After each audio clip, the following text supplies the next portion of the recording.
E aí, galera, beleza? A gente vai falar um pouco sobre a Grécia Antiga, tá? Eu já adianto que eu vou dividir esse vídeo em duas partes, porque é um tema muito extenso, para vocês não serem expostos a uma série de informações.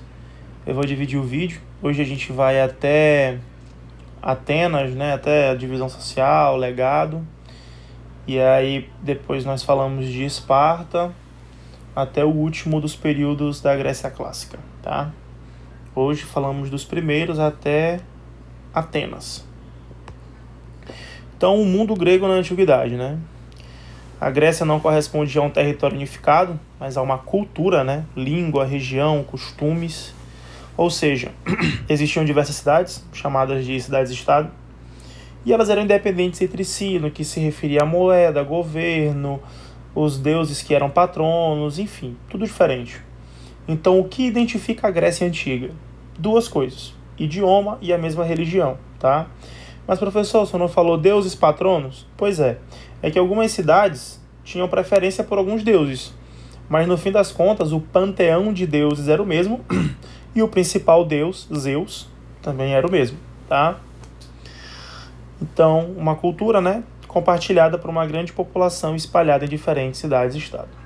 Quais eram as condições geográficas? Um relevo extremamente montanhoso e pouco fértil, com vegetação escassa e rios parcos.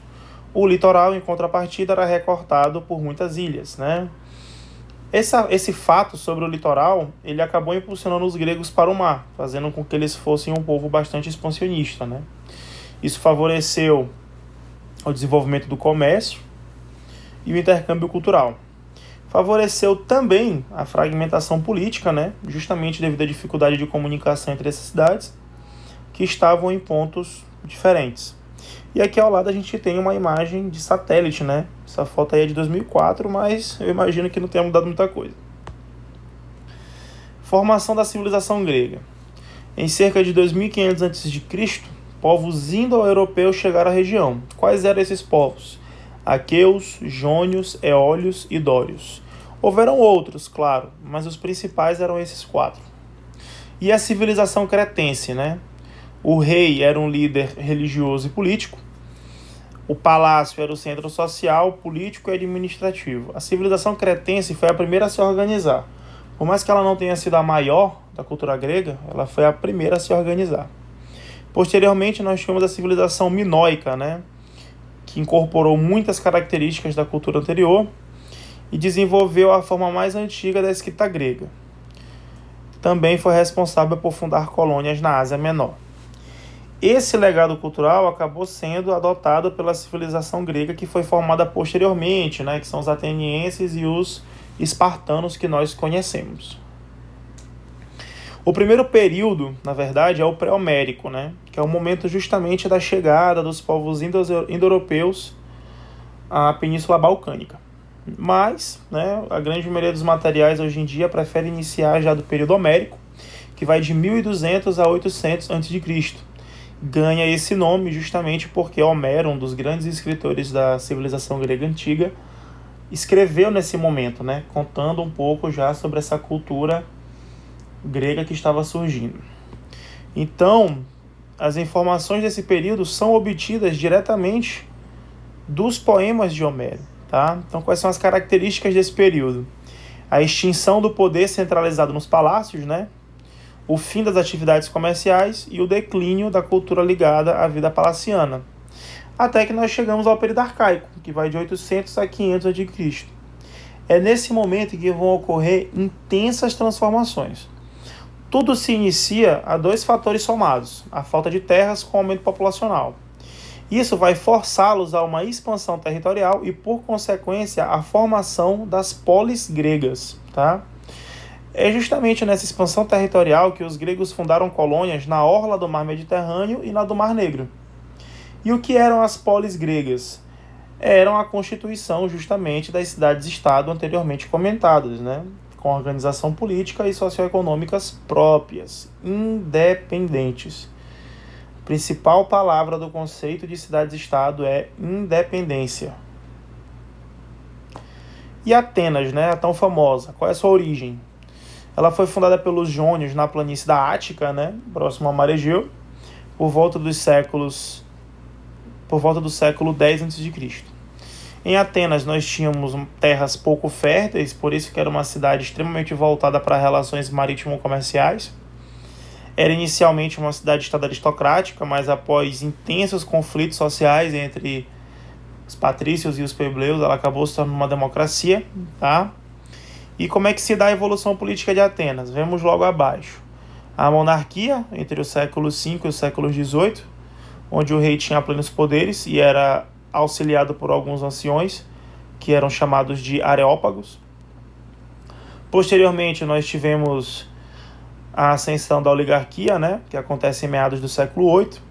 O rei acaba sendo substituído por arcontes, que pertenciam à aristocracia. Para quem não sabe ou para quem não lembra, oligarquia é mesmo grupo ou família no poder, por isso que é um grupo de arcontes no plural. A tirania durante o século VI a.C., onde um tirano governava com poder autocrático, muito parecido com uma monarquia.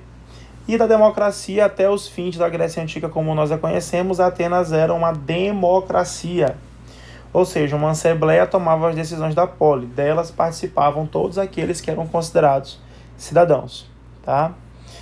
Então, aproveitando que nós falamos sobre os cidadãos, vamos entender como é que funcionava essa divisão social.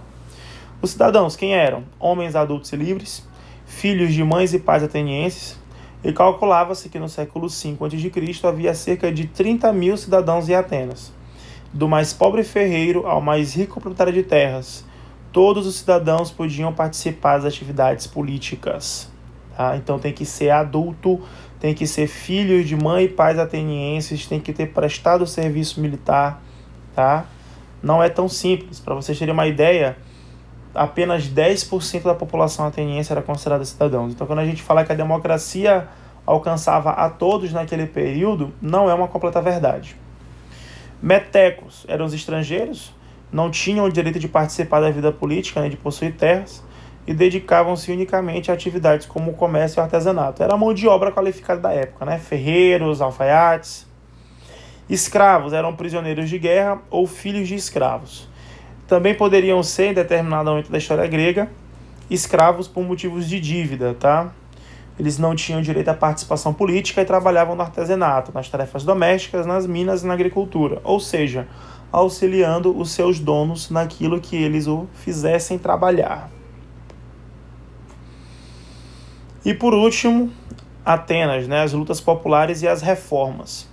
Meados do século VII, a população acaba se rebelando contra o poder dos eupátridas, e para solucionar esses conflitos foram nomeados alguns reformadores. Né?